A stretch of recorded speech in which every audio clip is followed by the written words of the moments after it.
வணக்கம் நேயர்களே, இந்த நிகழ்ச்சி மூலமாக உங்களாரையும் சந்திப்பது எனக்கு ரொம்ப மகிழ்ச்சியா இருக்கு. நீங்க எல்லாரும் நம்ம நிகழ்ச்சியெல்லாம் பார்த்து ரொம்ப ஆசீர்வாதம் அடைந்துட்டு இருப்பீங்க அப்படின்னு சொல்லிட்டு நான் நினைக்கிறேன்.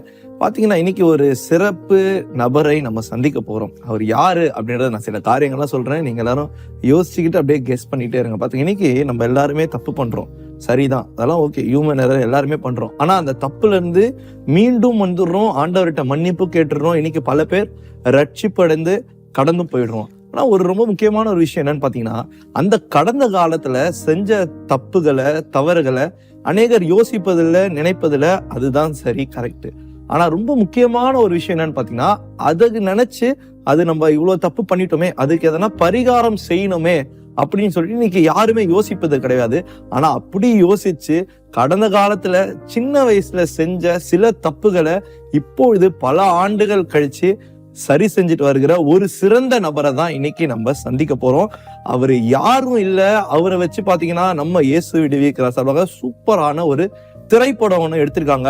பல லட்சம் மக்களுக்கு அது ஆசீர்வாதமா இருக்கு. பல சாட்சிகள் அந்த படத்தை பார்த்து அவரை போலயே திரிஞ்சு வாழ்கிற அநேக தேவ பிள்ளைகளை நம்ம சந்திச்சு வந்துட்டு இருக்கோம். இன்னைக்கு நான் அந்த படத்தை பத்தி சொல்றது, அந்த படத்தை விட ஒரு சின்ன கிளிப்பிங்க போய் பார்த்துட்டு வாங்க.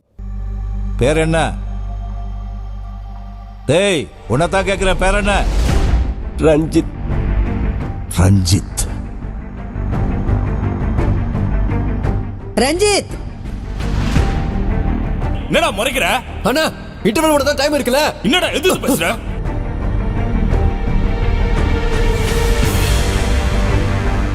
டேய், யாரும் எதை கொண்டும் பயப்பட வேண்டாம். மாட்டினால் ரஞ்சித் மட்டும் தான் மாட்டுவான். இது 1/2 பவுனு, மொத்தம் 6 பவுனு. ரொம்ப விலை கொடுத்து வாங்கினதா அத்தை?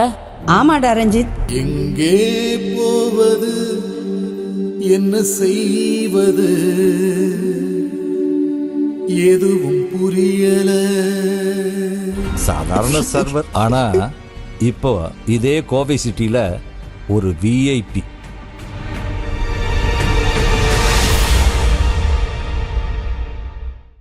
என்ன நேயர்களே, சூப்பரா பார்த்துட்டு வந்திருப்பீங்க அப்படின்னு சொல்லிட்டு நினைக்கிறேன். இப்போ நீங்க யார் அந்த சிறந்த நபர் அப்படின்னு சொல்லிட்டு கெஸ்ஸும் பண்ணியிருப்பீங்க. அவர் வேற யாரும் இல்ல, ரஞ்சித் பிளெஸிங் கேட்டரிங் உடைய ஃபவுண்டர் மற்றும் ப்ரொப்ரைட்டர் ரஞ்சித் அங்கிள் தான் நீங்க நம்மளோட இருக்காரு. வாங்க, அவர்கிட்ட நிறைய காரியங்களை பத்தி நம்ம பேசலாம். Praise Lord uncle. பிரைஸ்லாம். எப்படி அங்கிள் இருக்கீங்க? நல்லா இருக்க, கர்த்தர் கிருபை. ஓகே, ரொம்ப சந்தோஷம். இன்னைக்கு நம்ம மத்தியில நீங்க வந்து உங்க டைமை ஸ்பெண்ட் பண்ணி எங்களோட வந்து நம்ம நேயர்களுக்காக பல காரியங்கள் பேச வந்திருக்கீங்க. ரொம்ப நன்றி. சந்தோஷம். Okay uncle. சரி, இப்போ முதலாவது வந்து நம்ம இந்த படத்தை இன்னைக்கு இப்ப எல்லாருமே பார்த்திருக்காங்க. நிறைய மக்களுக்கு அந்த படம்லாம் ஆசீர்வாதமா இருக்கு. இப்போ முதலாவது இந்த படத்துல இருந்து நம்ம ஸ்டார்ட் பண்ணலாமே. இந்த படத்தை வந்து எப்படி நம்ம இயேசு விடுவிக்கிறார் ஊழிய வந்து எடுப்பதற்காக உங்க வாழ்க்கை வரலாறு பத்தி தெரிஞ்சு எப்படி வந்து உங்ககிட்ட அணுகுனாங்க, எப்படி இந்த படத்தை ஆரம்பிச்சாங்க அப்படின்னு நீங்க சொல்லுங்க. இது வந்து எடுக்கிறதுக்கு ஆரம்ப காலகட்டம் வந்து நான் சின்ன வயசுல வந்து ஒரு hotel cleaner, hotel room boy இந்த மாதிரி இருந்தேன். அந்த நேரத்தில் வந்து ஒரு ஹோட்டலில் ரூம் பாயாக இருக்கும்போது மோகன் சேனன் தங்கியிருந்தாங்க. அப்போ எனக்கு அந்த அளவுக்கு விவரமெல்லாம் கிடையாது. நான் படிச்சிருக்கிறது 2வது தான் படிச்சிருக்கேன், எழுத படிக்க கூட எனக்கு தெரியாது. அப்போ வேலை செஞ்சுட்டு இருக்கும்போது நான் ரூம் பாயாக இருந்தால் கூட நிறைய பேர் ஆர்டர் கொடுக்கும்போது, தம்பி இங்கே வாப்பா, ஒரு டீ கொண்டா, ஒரு காப்பி கொண்டா, டிஃபன் கொண்டா அப்படின்னு பேசுறது ஒரு தோரணையாக இருக்கும். அண்ணன் மட்டும் கூப்பிடும்போது, தம்பி இங்கே வாங்க, ஒரு காப்பி கொண்டுட்டு வாங்க, டிஃபன் என்ன ரெடியா இருக்கு அப்படின்னு அந்த அன்பு கலந்ததோட பேசும்போது எனக்கு அப்ப கிறிஸ்தவத்தை பத்தியே தெரியாது. எனக்கு கிறிஸ்தவனையும் பிடிக்காது, கிறிஸ்தவம் பிடிக்காது, 2 பத்தியுமே பிடிக்காது. அந்த அளவுக்கு ஒரு வெறுப்பெல்லாம் கிடையாது, அது இது இல்ல. ஆனா கிறிஸ்தவுக்கு என்ன பிடிச்சு போச்சு, நீ என்னை தெரிந்து கொள்ளவில்லை, நான் உன்னை தெரிந்து கொண்டேன்னு அவர் என்ன தெரிஞ்சு கொண்டார். எனக்கு ஒரு டிபி வியாதி இருக்கும்போது அந்த வியாதி சுகமானதுக்கு பிறகு, ஒரு மீட்டிங்கில் சுகமானதுக்கு பிறகு, அதுக்கு பிறகுதான் நான் கோயம்புத்தூர் அலங்கார ஹோட்டலில் வந்து ரூம் பாயை வேலை செஞ்சேன். அப்போ இவரை பார்த்துட்டு எனக்கு இவர்கிட்ட ஏதோ எனக்கு அவ்வளோ தூரம் கிறிஸ்டியன் பற்றியும் தெரியாது. இவர் அந்த மீட்டிங் வந்திருக்க கேள்விப்பட்டேன். ஆனால் எனக்கு ஜெபம் பண்ணுங்கன்னு சொல்லி கேட்டேன். நாளைக்கு பண்ணுறேன்னு சொல்லி சொன்னார். அப்புறம் அடுத்த நாள் சொல்லி போட்டு சொன்னார், தம்பி நீங்கள் இந்த ஊரை விட்டு எங்கேயும் போகக்கூடாது, இந்த ஊரில் இருப்பீங்க, அநேகருக்கு சாட்சியாக இருப்பீங்க, அநேகருக்கு நீங்கள் நன்மை செய்வீங்க, எல்லாம் இப்போ இருக்கிற வாய்ப்பை அப்படியே சொன்னார். ஒரு ஹோட்டலில் அப்போ எனக்கு 210 ரூபா சம்பளம். 210 ரூபா ரூம் பாயா இருக்கவனுக்கு வந்து மேலே அவ்வளோ தூரம் டாப் லெவலில் அள்ளி கொடுத்தாருன்னா எனக்கு அதில் நம்பிக்கை இல்லை. இருந்த அளவுக்கு அவர் ஏதோ ஒரு பிரச்சனை யார் சொல்கிறாருன்னு போயிட்டேன். ஒரு காலகட்டத்தில் பார்க்கும்போது நாளுக்கு நாள் அப்படியே போக போக பார்த்தீங்கன்னா எனக்கு அந்த ஒரு உயர்வை கடவுளை இந்த நாள்ல எனக்கு கொடுத்துருக்காரு. சரி, ஓகே. இப்ப நான் அதுக்கு வர ஹோட்டல்ல வந்து பல ரூம்ல நீங்க வந்து சர்வீஸ் பண்ணிருக்கீங்க. எதுக்கு அங்கிள் ரூம்ல வந்து அவரை பார்த்த பிறகு எதுக்கு அவர்கிட்ட போயிட்டு எனக்கு ஜெபம் பண்ணுங்க? ஏன்னா எத்தனையோ பேரை பார்த்திருப்பீங்க, ஏன் அவர்கிட்ட போய் கேட்டீங்க நீங்க? எதுக்கு இல்ல, அவரு வந்திருக்கிற ஒரு கிறிஸ்தவ மீட்டிங்கிறது எனக்கு தெரியும். தெரிய அவரோட அந்த முகம் மலர்ச்சி, அந்த தாழ்மை, அந்த பேசுற பொறுமை. பைபிள்ல ஒரு வசனம் இருக்கு, அன்புல பெருகுங்கள் அப்படின்னு ஒரு வசனம் இருக்கு. இவர் அன்புல பெருகிதான் என்கிட்ட அந்த மாதிரி பேசினாருன்னு நான் உணர வேண்டியதா இருக்குது. அவர் பேசுறத பார்த்தா சில பேர் பேசும்போது பாத்தீங்கன்னா, நானும் பேசினா கூட சில பேர் சொல்லுவாங்க, நீங்க ரொம்ப சக்கரை மாதிரி பேசுறீங்க அப்படிம்பாங்க. அப்ப நான் சொல்லுவேன், என்னுடைய உடம்புல 25 வருஷமா சக்கரை இருக்கு, நான் சர்க்கரையை வச்சுக்கிட்டு நான் கசப்பா பேசக்கூடாது, சக்கரை மாதிரி பேசணும்னு சர்க்கரையா பேசுவேன். சரி சரி சரி, அங்க ஓகே. இப்போ வந்து படத்தை எப்படி வந்து ஸ்டார்ட் பண்ணாங்க அப்படின்னு நீங்க சொல்லிட்டீங்க. இந்த படத்தை பார்த்து எத்தனை பேர் வந்து உங்ககிட்ட வந்து பேசியிருக்கிறாங்க, இந்த படத்தை பார்த்து நான் தெரிஞ்சிருக்கிறேன், இல்ல இந்த படத்தை பார்த்து நான் மாறி இருக்கிறேன் என் வாழ்க்கையில அப்படின்னு யாருன்னா உங்ககிட்ட சொல்லி? இல்ல, நிறைய பேர் அதுல கிட்டத்தட்ட இன்னைக்கு பாத்தீங்களா ஒரு 11.5 லட்சம் பேருக்கு மேல பார்த்திருக்காங்க. நிறைய பேர் நான் எங்க போனாலும் இந்த காரியத்தை சொல்லுவாங்க, உங்க படத்தை பார்த்தேன், ரொம்ப நல்லா இருந்துச்சு, 10 டைம் பார்த்தோம், 5 டைம் பார்த்தோம், எங்க பசங்க எப்பயும் பார்த்துக்கிட்டு இருப்பாங்க, எங்க பசங்க மனப்பாடமா சொல்லுவாங்கன்னு நிறைய பேர் சொல்லுவாங்க. எனக்கு இந்த படம் எடுக்கிறதுலாம் அவ்வளவு தூரம் எனக்கு இதெல்லாம் அதை பத்தி தாட்டு கொஞ்சம் கூட கிடையாது. என்னை பத்தி ஒரு படம் வருமா அப்படிங்கறது 1% கூட கிடையாது. ஒரு நாள் இந்த மீடியாவில் இருக்காரு அண்ணன் ரெக்ஸன்ட்டு, அவர் வந்து என்னட்ட ஒரு நாள் உங்களோட நடந்த சரித்திரம் எல்லாம் சொல்லுங்கன்னு சொல்லிட்டு எடுத்தாரு. எடுத்து முடிச்சுட்டு சொன்னாரு, உங்களை பத்தி ஒரு சின்ன ஒரு படம் எடுக்கலான்னு ஐடியா அப்படின்னாரு. அப்புறம் ஒரு நாள் கூப்பிட்டு சொன்னாரு, இந்த மாதிரி உங்க படத்தை பத்தி எடுக்கலான்னு ஐடியா பண்ணிட்டோம் அப்படின்னு சொல்லி வந்துட்டு என்னுடைய கதை எல்லாம் கேட்டது பூரா அதை ஒரு படமா வெளியிட்டாங்க. அது அநேகருக்கு வந்து ஆசீர்வாதமா இருந்துச்சு. நிறைய பேர் அதில் கமெண்ட்ஸ்ல போட்டிருக்காங்க, நான் நிறைய பொய் பேசுவேன், நிறைய காரியம் எதா இருக்கும், உங்க படத்தை பார்த்தோன்னா உண்மையா வாழணும்னு நினைச்சிட்டேன் அப்படின்னு சொல்லிட்டு. இன்னொரு ஃபேமிலி வந்து ஒரு 6 பேரை சூசைட் பண்றதுக்கு நேபாள் போறாங்க. 6 பேர் சூசைட் பண்றதுக்கு வேண்டி பர்டிகுலரா போறாங்க. அப்ப அவங்க அந்த அம்மா நாளைக்கு காலையில சூசைட் பண்ண போறாங்க. ஸ்டார் ஹோட்டல்ல ரூம் போட்டிருக்கிறது முதற்கொண்டு அவங்க என்கிட்ட சொல்றாங்க. அந்த அம்மா வந்து செல்போனை நோண்டிட்டு இருந்துச்சு. அப்ப இந்த படம் வந்திருக்கு, அந்த படம் இது வந்திருக்கு, ரஞ்சித் உண்மை சம்பவம் அப்படின்னு வந்த உடனே இந்த அம்மா என்னன்னு பார்த்திருக்காங்க. அந்த அம்மா ஸ்ரீலங்கா, நானும் ஸ்ரீலங்காவில் பிறந்தது. அந்த ஃபர்ஸ்ட் லாங்குவேஜ் அந்த படத்துல பார்த்தோம்னா ஸ்ரீலங்கா தமிழ். அப்ப இந்த அம்மா பாக்குறாங்க, என்னடா நம்ம ஊர் தமிழா இருக்கே அப்படின்னு பாக்குறாங்க. பார்த்து முடிச்சதுக்கு பிறகு சாக வேண்டிய இவரே சாவுல உயிரோட இருக்கும்போது நம்ம எதுக்கு சாகணும் அப்படின்னு சொல்லிட்டு எனக்கு போன் பண்ணாங்க. இந்த மாதிரி உங்க நம்பரை தேடி கண்டுபிடிக்கிறதுக்கு ரொம்ப கஷ்டமா போச்சு, அதனால உங்களுக்கு போன் பண்றேன், இப்படி சூசைட் பண்ணலான்னு வந்தோம், உங்க படத்தை பார்த்தோன்னா சாகணுங்கிற நம்பிக்கை இல்லை, வாழணுங்கிற நம்பிக்கைக்கு வந்துட்டோம் அப்படின்னு சொல்லி போன் பண்ணாங்க. போன் பண்ணிட்டு அங்கேயே அப்புறம் எங்கெங்கேயோ வேலைகளை செஞ்சு ஒரு 1 இயர் கழிச்சு எனக்கு போன் பண்ணாங்க. இப்போதான் நாங்கள் நேபாளில் இருக்கோம், இந்த மாதிரி நாங்கள் வந்து இங்கேயே செட்டில் ஆகிட்டு எனக்கு 45,000 ரூபா சம்பளம், எங்கள் வீட்டுக்காருக்கு 40,000 ரூபா சம்பளம். அப்போ கூட நான் சொன்னேன், தமிழ்நாட்டுக்கு வந்துருங்க, நான் ஏதாவது பிஸ்னஸ் பண்ணி தரேன்ட்டு. இல்லை, நாங்கள் நேபாளில் சாகணும்னு வந்தனால நேபாளிலேயே இருந்து வாழ்ந்து காட்டணும், உங்களை மாதிரி எங்களுக்கு கொஞ்சம் கடன் பிரச்சனை இருக்கு, கண்டிப்பாக ஒரு நாளைக்கு வந்து கட்டுவோம்னு அங்கேயே செட்டில் ஆகிட்டாங்க. இன்னொன்னு பாத்தீங்கன்னா மாரிமுத்துன்னு ஒரு பையன் மெட்ராஸ்ல இருக்காரு. அவரு வந்து பாத்தீங்கன்னா நிறைய லோன் வாங்கியிருக்காரு. வாங்கின காசை கட்டணுங்கிற எண்ணமே இல்லை. கட்டணுங்கிறது என்ன இல்லாம எனக்கு படத்தை பார்த்தோன்னா அவர் என்ன பண்ணிருக்காரு, ஒரு நாள் எனக்கு போன் பண்ணாரு, உங்க படத்தை பார்த்தேன் ரொம்ப நல்லா இருந்துச்சு, நான் நிறைய லோன் வாங்கியிருந்தேன், எஜுகேஷன் லோனு, இதெல்லாம் கட்ட கிடையாது, ஆனா கட்டக்கூடாதுன்னு என்ன எனக்கு ஏதாச்சும் இருந்தாலும் கட்டணுங்கிற வாய்ப்பும் இல்லை, கட்டக்கூடிய எண்ணமும் இல்லை. அப்போ என்னன்னு பண்ணும்போது ஒரு நாள் ஜெபம் பண்ணேன், ஆண்டவர் வந்து எனக்கு 1,80,000 ரூபாய் நான் வேலை செஞ்ச பணத்தை வரக்கூடிய கிருபையை கொடுத்தாரு. அந்த 1,80,000 ரூபாயை கொண்டுட்டு போய் எல்லா கடனும் கட்டிட்டு வந்துட்டேன், எனக்கு கடனே இல்லை அப்படின்னு அந்த செக் லீஃப் அனுப்பி விட்டு வாய்ஸ் ரெக்கார்டும் போட்டு விட்டுருக்காரு. ஆமா, இது உண்மை அப்படிங்கிறதுக்கு இந்த மாதிரி நிறைய பேர் சொல்லுவாங்க, எங்களுக்கு ரொம்ப கஷ்டம், உங்க படத்தை பார்த்தோன்னா தன்னம்பிக்கை வந்துச்சு, உங்க படத்தினால நாங்க மாறி இருக்கோம், நிறைய மாறி இருக்கோம், நிறைய நன்மை செய்ய பழகி இருக்கோம் அப்படின்னு சொல்லி நிறைய சொல்லுவாங்க. கண்டிப்பா நீங்க சொன்ன சாட்சியெல்லாம் கேட்கும் போதே கண்டிப்பா நம்ம நேயர்களுக்கும் சரி எங்களுக்கும் சரி ரொம்ப அது எனர்ஜியா கொடுக்குது. இவ்வளவு பேர் வந்து வந்து உங்க அந்த படத்து மூலமா ஆசீர்வதிக்கப்பட்டிருக்காங்க அப்படின்னு சொல்லி. சரி, அந்த படத்தோட ஸ்டார்டிங்க்கு போயிடலாம். நம்ம அந்த ஸ்டார்டிங்ல பாத்தீங்கன்னா அந்த காசை திருடிட்டு போற அந்த விஷயம் பாத்தீங்கன்னா 37 ரூபாய் 50 பைசா, அதே ஸ்ரீலங்கால இருந்து நீங்க திருடி இருக்கிறீங்க. அதை திருடின பிறகு இப்போ வந்து பல மடங்கு அதை எடுத்துட்டு போய் கொடுத்துருக்கீங்க. அதை பத்தி தான் நான் ரொம்ப வந்து இன்ட்ரெஸ்டா இருந்தேன். எப்படி வந்து இவருக்கு அந்த யோசனை வந்துச்சு முதலாவது அப்படின்னு சொல்லிட்டு. ஏன்னா திருடினது ஓகே, சின்ன வயசுல எல்லாரும் பண்ற தப்பு தான் பொதுவா, இதெல்லாம் ஒரு தப்பா அப்படின்னு சொல்லிட்டு எல்லாரும் மறந்துட்டு போயிடுவாங்க. ஆனா அதை திருப்பி எடுத்துட்டு போயிட்டு கொடுக்கணும் அப்படின்ற ஒரு சிந்தனை எப்படி தொடங்குச்சு? எவ்வளவு திருப்பி எடுத்துட்டு போய் நீங்க அதை கொடுத்தீங்க அங்க போயிட்டு? அதாவது நான் சின்ன வயசுல வந்து ஒரு வீடு காலி பண்ணாங்க ஒரு பாட்டி, எங்க ஸ்ரீலங்கால? ஸ்ரீலங்காவில். அப்ப என்னை ஹெல்ப்புக்கு வந்து கூப்பிட்டாங்க. ஓகே. நான் அவங்களுக்கு ஹெல்ப் பண்ண போகும்போது தலையணியை தூக்கும் போது மட்டும் தலையணியில ஒரு பொட்டணம் தெரிஞ்சு. அப்ப என்ன பண்ணனுங்க, பார்த்தா பணங்கிறது தெரிஞ்சிருச்சு. எடுத்து பாக்கெட்டுக்குள்ள வச்சுட்டு. அப்ப என்ன வயசு உங்களுக்கு அப்ப எடுக்கும்போது? எனக்கு வயசு அப்போ வந்து ஒரு 15 வயசு இருக்கும். அப்புறம் கொண்டு வச்சுட்டு வீடெல்லாம் அவங்களும் காலி பண்ணி போயிட்டாங்க, நானும் கொடுத்துட்டேன். அப்புறம் பல வருஷம் பல நாள் அவங்களுக்கு தெரியல. அப்புறம் ஒரு நாள் பார்க்கும்போது தான் காசை காணா அப்படின்னு என்னை கூப்பிட்டு கேட்டாங்க. ஏப்பா ரஞ்சித், என்ன பணம் காணா, நீ ஏதாவது எடுத்தியா? நான் எங்க பாட்டி உங்க பணத்தை நான் எங்க போய் எடுக்கிறேன்னு சொல்லிட்டு ஆமா அப்படின்னு சொல்லிட்டு ஒரு கோயில் இருக்கு ஸ்ரீலங்காவில். அந்த கோயில போய் நான் ஈடு போட்டேன்னா உனக்கு கை கால் வராது அப்படின்னாங்க. அதே அந்த எடுத்த நபர் அந்த கோயிலையே போய் சூடம் பண்ணி பத்த வச்சா அவருக்கும் ஒன்றும் ஆகாதுன்னு அந்த கேள்விப்பட்டேன். அப்புறம் இந்த பாட்டி போகும்போது பாட்டிக்கு பின்னாலேயே நானும் அந்த கோயிலுக்கு போயிட்டேன். பாட்டியும் சூடம் பத்த வச்சு அவனுக்கு கை வரக்கூடாது, கால் வரக்கூடாது, கண்ணு தெரியக்கூடாதுங்கிறாங்க.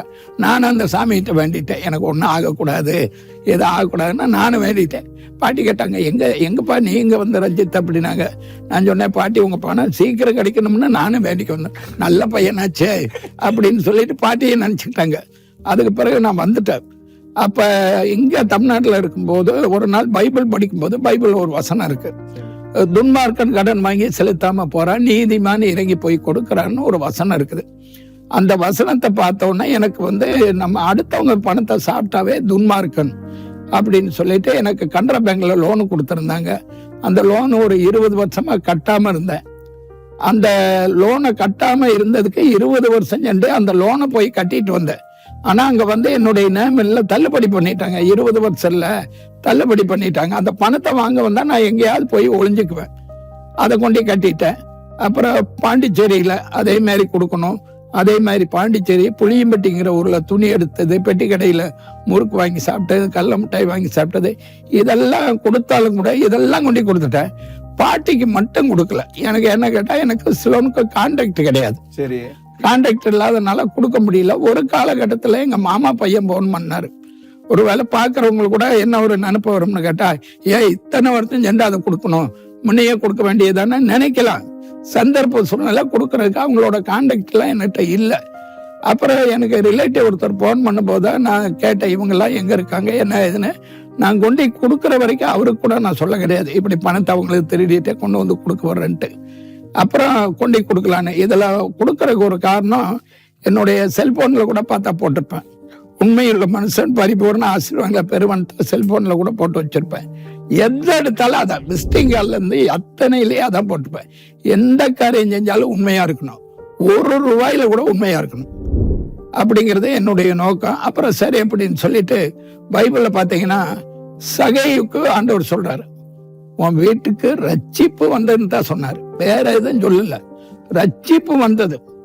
உடனே சொன்னாரு, ஆண்டவரே நான் யார்கிட்டயாவது வாங்கியிருந்தா நாளை தனியா கொண்டு கொடுக்குறேன்னாரு. இந்த காலத்து சகைவா நீங்க? நாளை தனியா கொடுக்குறேன்னு சொன்னாரு. அதே மாதிரி ஒரு வாலிபனை கூப்பிட்டு சொன்னாரு, நித்திய ஜீவன் அடைகிறக்க என்ன வழின்னா 10 கற்பனையை சொன்னாரு. ஐயோ, சின்ன வயசுல இருந்து நான் இதெல்லாம் கடைபிடிக்கிறேனே அப்படின்னு அவன் சொன்னான். அவன் சொன்ன உடனே சொன்னாரு, உனக்கு இருக்கிறத வித்து ஏழைகளுக்கு கொடுன்னாரு. அவ்வளவுதான். அவன் மூஞ்ச தொங்க போட்டுட்டு அப்படியே போயிட்டான். இவன் வாழ்ந்த வாழ்க்கை வந்து காசுக்காக வாழ்ந்தான், சகை வாழ்ந்தது வந்து இயேசுக்காக வாழ்ந்தான். அப்ப நம்ம வாழ்க்கை வந்து இயேசுக்காக வாழணும், ஒழிஞ்சு காசுக்காக வாழக்கூடாது. மனிதநேயம் இருக்கணும், மனிதநேயம் இருக்கக்கூடாது. சரி, காசு எவ்வளவு எடுத்துட்டு போய் கொடுத்தீங்க? 37 ரூபாய் 50 பைசா திருடுறீங்க, எவ்வளவு எடுத்துட்டு போய் கொடுத்தீங்க திருப்பி அவங்க? அங்க இதுக்கு 3 லட்சம் ரூபாய் கொண்டு கொடுத்தேன். என்ன கணக்கு அது? 37 ரூபாய் ஒரு இதுனா 3 லட்சம் ரூபாய் என்ன கணக்கு? என்ன பார்த்தாலும் ஒரு 100% வரலான்னு நினைக்கிறேன். எனக்கு மேக்ஸ்ல வீக்ஸ் 100% அந்த கணக்கு வரலாம். ஏன்னு கேட்டா நான் படிச்சிருக்க 2வது தான். எனக்கு படிப்பு கிடையாது, எழுத படிக்கலாம் தெரியாது. 2வது தான் படிச்சிருக்கேன். சாதாரண ஒரு ஹோட்டல்ல எச்சல் எடுக்க வந்து இன்னைக்கு ஆண்டவர் இவ்வளவு தூரம் உயர்த்திருக்காருன்னா, நான் காசுக்காக வாழ்றதுல இயேசுக்காக மட்டும்தான் வாழ்றது. ஓகே அங்கிள், நிச்சயமா இப்ப நீங்க சொன்ன நிறைய காரியங்கள் வந்து பார்த்து கொண்டிருக்க நேர்களுக்கு மாத்திரம் இல்ல, எல்லாருக்குமே வந்து ரொம்ப யூஸ்ஃபுல்லா இருந்திருக்கும். அதுல இருந்து நிறைய காரியங்கள் கத்துட்டு இருந்திருப்பாங்க அப்படின்னு நினைக்கிறேன். சரி, அடுத்தது பாத்தீங்கன்னா இப்ப வந்து நீங்க பாத்தீங்கன்னா பயங்கர ஆசீர்வாதமா இருக்கிறீங்க. ரஞ்சித்ஸ் பிளெஸிங் கேட்டரிங் அப்படின்னு சொல்லிட்டு பல இடத்துல போய் கேட்டரிங் சர்வீஸ் பண்ணிட்டு இப்போ வந்து நல்ல ஆசீர்வாதமான நிலைமையில இருக்கிறீங்க. ஆனா அது ஆரம்ப புள்ளி எப்படி இருந்துச்சுன்னா, நீங்க சொன்னீங்க நான் படிக்கவே இல்லை, என்ன படிச்சிருக்கீங்க 2ஆம் கிளாஸ் அது படிச்சிருக்கேன்னு சொல்றீங்க. அதுக்கப்புறம் வந்து அந்த படத்துல போட்டுக்கோமா அடுத்தது நீங்க முதலாவது வேலை என்ன பண்ணீங்க? நீங்க என்ன வேலை செஞ்சீங்க? நான் தான் ஃபர்ஸ்ட் ஹோட்டல்ல கிளீனர் இருந்தேன். கிளீனர், கிளீனரு, அப்புறம் வீடு வீடா போய் வீடு துடைச்சு கொடுப்பேன், துணி துவைச்சு கொடுப்பேன், பாத்திரம் கழுவி கொடுப்பேன். பஸ் ஸ்டாண்ட்ல பஸ்குள்ள இந்த முறுக்கு வெள்ளரிக்காயில வைப்பாங்க, அது வித்துட்டு இருப்பேன். மூட்டை தூக்கிருக்கேன், ஐஸ் வித்துருக்கேன். நான் செய்யாத வேலையும் ஒண்ணும் இல்லை. தமிழ்நாட்டுல கால் படாத மாவட்டமும் எதுவும் கிடையாது. எல்லா மாவட்டமும் போயிட்டு வந்தாச்சு, எல்லா வேலையும் செஞ்சாச்சு. அந்த சூழ்நிலையில் வந்து சிஎஸ்சி ஸ்கூல்ல ஞான கடாட்சம்னு ஒரு ஹெட்மாஸ்டர் இருக்காரு. அவரு வந்து 2-3 ஆர்டர் கொடுத்தாரு. அதை செஞ்சு என்னுடைய சர்வீஸ் வந்து ரொம்ப வித்தியாசமா இருக்கும். மற்றவங்க பண்ற விதமா நான் பண்ண மாட்டேன். ரொம்ப தாழ்மையா போய் பிரியமா பிரியாணி, சிறப்பான சிக்கன், அருமையான ஆம்லேட்டு, தங்கமான தயிர், நேசமான ரசம், பாசமா பாயாசம், நைஸா ஐஸு, ஏன் ஒரு சைஸா பாக்குறீங்க அப்படின்னு சொல்லி பேசுவேன். அதே மற்றவங்ககிட்ட பண்ணனா இன்பமா இட்லி, ஆசையா தோசை, இனிமையா இடியாப்பம், பூ போல புரோட்டா, பொலிவுடன் பொங்கல், பூரிப்பா பூரி, வெரி சாரி, கோவமே பட மாட்டீங்க. கோவம் வருமா? எனக்கு கோவம், பயங்கரமான கோவக்காரன் நானு. ஒரு டைம் கோவம் வந்து ஒருத்தனை எடுத்து பாட்டில உடச்சே ஏத்திட்டேன். கோவம் பயங்கரமா வரும். ஆனா ஒரு கிறிஸ்தவனா வாழ்ற வாழ்க்கையில வந்து அர்த்தமுள்ள கிறிஸ்தவனா வாழணும். கிறிஸ்துவுக்கு பிரியமா வாழணும்னா என்ன போட்டிருக்கு? உங்கள் சார்ந்த குணம் எல்லா மனுஷருக்கு தெரிஞ்சிருப்பதாக. அப்ப நம்ம குணம் வந்து மாறணும். இப்படி இருக்க ஒருவன் கிறிஸ்துக்குள்ள இருந்தா புது சுஷியா இருக்கா, பழைய எல்லாம் ஒளிந்து போயின்னு எல்லாம் புதிதான் மாறணும். அப்ப ஆண்டவர் எனக்கு நிறைய காரியங்களை உணர்த்துவாரு. பாரு, ஒரு மீன் எடுத்துக்கங்க. மீன் கடலுக்குள்ளேயே கிடக்குது, உப்பு தண்ணிக்குள்ளேயே கிடக்குது, உப்பு வாயில வைக்க முடியாது. ஆனா அதுக்குள்ள உப்பு அண்ட முடிகிறது இல்ல. உப்பு போட்டுதான் சமையல் பண்ணும் மீன். கடல் கூட கிடக்கிறதுனால உப்பு இல்லாம சமையல் பண்ண முடியுமா? முடியாது, உப்பு போடணும். அந்த மாதிரி நம்ம உலகத்துல ஜீவித்தாலும் கூட பாவத்தை விட்டு விலகி ஜீவிக்கணும். அதுதான் கிறிஸ்தவ வாழ்க்கை. அதனால எல்லா காரியத்திலையும் அந்த டிசிப்ளினை கடைபிடிப்பேன். வசனத்தை படிச்சேன்னா அடுத்தது அதை கடைபிடிச்சிருவேன். அப்ப இந்த துன்மார்க்கன் கடன் வாங்கி செலுத்தலன்னு சொன்ன உடனே பேங்க்ல இருந்து எல்லா இடத்துலையும் கொண்டு கட்டினேன். அப்ப நம்மளோட வாழ்க்கையில ஜீவியத்துல வந்து அந்த வேதத்தை வாசிக்கும் போது நம்மளுக்கு சரியான ஒரு வாழ்க்கை இல்லைன்னா, நான் நிறைய சொல்லுவேன், சர்ச்சுக்கே போக வேண்டாம். சர்ச்சுக்கு போறோமே என்னத்தை கத்துக்கிறோம்? ஆண்டவரோட, அதாவது அந்த வசனத்தின்படி வாழ்ந்தா व्यसனம் இல்லாம வாழலாம். அதுதான் நானும் எப்பவுமே என்ன நினைப்பேன்னா, நம்ம வந்து 10 பேர்கிட்ட போயிட்டு வாயை திறந்து இயேசு நேசிக்கிறாரு அப்படின்னு சொல்லிட்டு நீங்க மனம் திரும்ப அப்படின்னு சொல்றதை விட, உங்க லைஃப் ஸ்டைல வந்து பாத்தீங்கன்னா கிறிஸ்துவின் லைஃப் ஸ்டைல் போய் நம்ம மாத்தி வாழ்ந்தோம்னு வச்சுக்கோங்களேன், அந்த வாழ்க்கையை பார்த்து 100 பேர் ரட்சிக்கப்படுவோம். அதாவது நம்மளை பார்க்கும் போது கிறிஸ்து அவரா தெரியணும், கிறிஸ்து எவரா தெரியக்கூடாது. சில பேர் பார்த்தோன்னு சொல்லு, ஐயா அவரு கிறிஸ்தவருங்க அப்படிம்பாங்க. சில பேர் அவன் கிறிஸ்தவையா அப்படிம்பாங்க. கிறிஸ்து எவையா, அந்த பேசுற சொல்றையும் அவனோட வாழ்க்கை தெரியும். அதனால நல்ல குணம் இருக்கணும். நல்ல குணம், நல்ல சனம், நல்ல பணம். நல்ல பணம்னா நியாயமா சம்பாதிக்கிற பணம். அதுக்கு ஹார்ட் ஒர்க், உழைப்பு இருக்கணும். உழைப்பு இருக்கும்போது நல்ல பணம் வரும். கடைசியா போகும்போது 4 சனம் வரணும் பின்னால. பாருங்க, நான் 80ல வந்து ஜிஹெச்ல அநாதன்னு கிடந்தேன். யாரும் என்ன கேட்க கூடாது, அநாதன் தான் எனக்கு அட்மிட் பண்ணாங்க. ஒரு ஆப்ரேஷன் பண்ணாங்க. அனாதையா கிடந்தேன். என் கல்யாணத்துக்கு 5 பேரை கெஞ்சி கூட்டிட்டு வந்த பேண்ட் செட்டை கூட இன்ஸ்டால்மெண்ட் வாங்கினேன். கல்யாணத்துக்கு மாப்பிள்ளையா வரும்போது கிழிஞ்ச பேண்ட், கிழிஞ்ச செட்டு. எங்க பையன் கல்யாணத்துக்கு 9000 பேர் வந்தாங்க. என் கல்யாணத்துக்கு 5 பேரை கெஞ்சி தான் கூட்டிட்டு வந்தேன். 9000 பேர் எங்க, 5 பேர் எங்க? இதெல்லாம் பெருமைக்காக சொல்றல. பெருமை வந்தா வறுமைதான் வரும். அதுக்காக பெருமைக்காக எதையும் சொல்றல, கடவுளோட நம்ம மகிமைக்காக மட்டும் சொல்றேன் நான். கண்டிப்பா. அடுத்தது நான் என்ன யோசிச்சேன்னா, இந்த வாழ்க்கை வரலாறு இப்ப நீங்க சொன்னதுல பாத்தீங்கன்னா 2 முக்கியமான விஷயத்த நான் பார்த்தேன். ஒண்ணு வந்து பணம் கையாளுறது.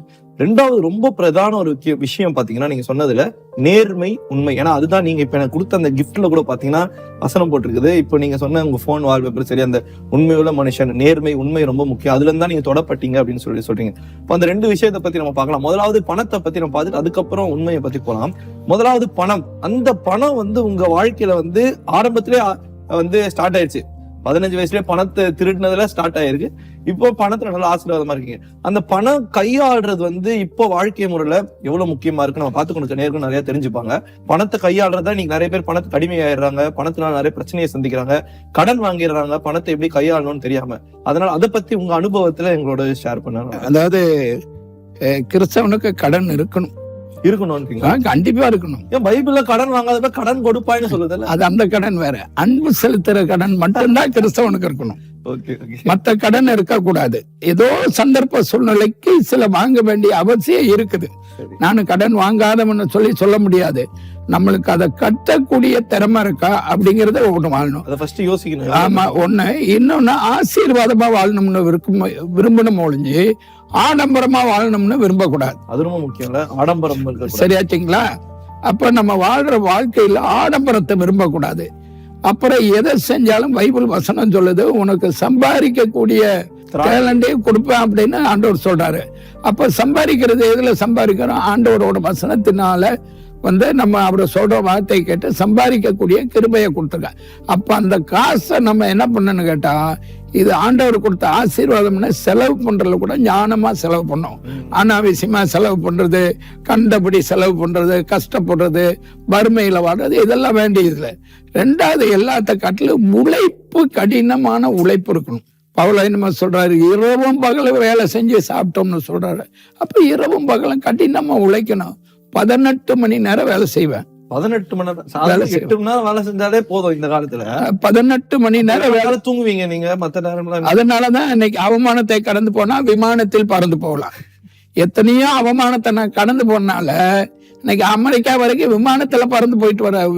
அமெரிக்கா போயிட்டு வர, துபாய் போயிட்டு வர, ஸ்ரீலங்கா போயிட்டு வரேன், அடுத்த மலேசியா, சிங்கப்பூர் போறேன். எது வந்தாலும் கடவுள் கொடுக்கிற பணம் நம்ம பணம் கிடையாது. அதை செலவு பண்றதுல ஞானம் இருக்கணும். ஆடம்பரமா செலவு பண்ணி கண்டுபிடி செலவு பண்ணி பண்ணக்கூடாது.